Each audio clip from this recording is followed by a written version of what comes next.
Soy paramédico. Les contaré algo que nos sucedió hace unos días. El solo recordarlo me llena de nostalgia y hasta se me eriza la piel. Resulta que esa noche estábamos por terminar nuestro turno. Habíamos acudido a una emergencia, llevando al paciente a un hospital diferente al que nos correspondía. Como ya sería la hora de nuestra salida, nos dispusimos a regresar a nuestro lugar de trabajo y así entregar y dejar lista la ambulancia al siguiente turno. Ese día parecía que el cielo se caía. La lluvia era tan intensa y la visibilidad en la carretera no nos dejaba ver casi nada. El conductor de la unidad no iba a mucha velocidad. De repente y de la nada, un hombre se nos atravesó a escasos 20 metros, levantando sus manos pidiéndonos la parada. El chofer apenas si pudo detenerse a 1 metro de aquel hombre que permaneció inmóvil. El conductor, pálido y en una sola pieza por el susto, al momento lo reprendió diciéndole: Pero, ¿qué te pasa? ¿Acaso quieres que te mate y nos matemos junto contigo? El hombre lo ignoró y nos empezó a decir gritando que necesitaba ayuda. Yo bajé de la ambulancia y le pregunté que qué pasaba. Me contestó que como a 1 kilómetro de ahí había tenido un accidente volcándose y su esposa e hija habían quedado atrapadas dentro del auto. Le dije que subiera a la ambulancia y nos indicara en dónde había ocurrido el accidente. Nos fuimos hacia donde él nos dirigía. En el camino le hice algunas preguntas de rutina que se hace en estos casos. ¿Cómo había sucedido el accidente? ¿Cuántos pasajeros iban? ¿Y si había tomado bebidas embriagantes? Él me contestó que estaba sobrio.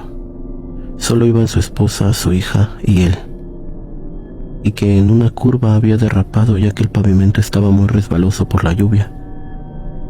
Cuando hablaba, pude ver que tenía una herida en la cabeza y otra en un costado sobre sus costillas. Y aunque eran muy graves, no hacía ninguna mueca de dolor, cosa que me pareció extraña. Además, su rostro se veía pálido y su mirada perdida, hacia la nada. Solo repetía una y otra vez: ayúdalas, no dejes que se mueran. En su voz reflejaba una gran tristeza y no dejaba de repetir lo mismo. Encendimos la torreta de emergencia y 10 minutos después llegamos al lugar del accidente y en efecto, ahí estaba un auto volcado con las llantas hacia arriba. El carro había caído a un arroyo. La fuerte lluvia había ocasionado que ya el agua aumentara su nivel, y el agua casi cubría a la mujer que con trabajo sostenía a su bebé, al estar atrapada en el auto, haciendo esfuerzos sobrehumanos para que no se ahogara. Afortunadamente, en el transcurso del camino habíamos llamado a los bomberos, y no tardarían en llegar. Tomé a la niña que estaba a punto de ser cubierta por el agua y la puse a salvo. La mujer, desesperada y aturdida por los golpes, nos decía: mi esposo, por favor, busquen a mi esposo. Yo le dije que no se preocupara, que su esposo estaba bien, y él había sido quien nos había guiado hasta ahí para ayudarlas, ya que por las vueltas que había dado el carro, hubiera sido imposible que alguna otra persona las hubiera visto. Ella llorando me contestó que eso no podía ser posible, porque su esposo estaba abajo del auto, cubierto por el agua.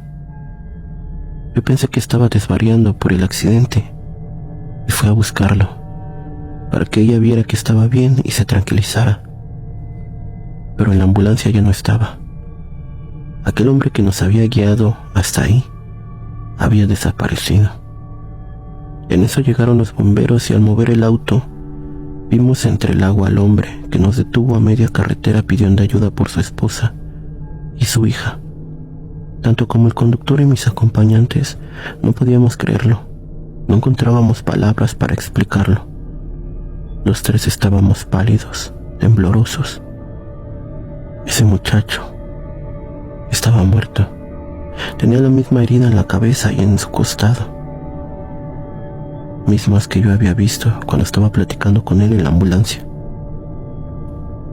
Había perecido, pero de alguna manera regresó del más allá para salvar a su esposa y a su hija.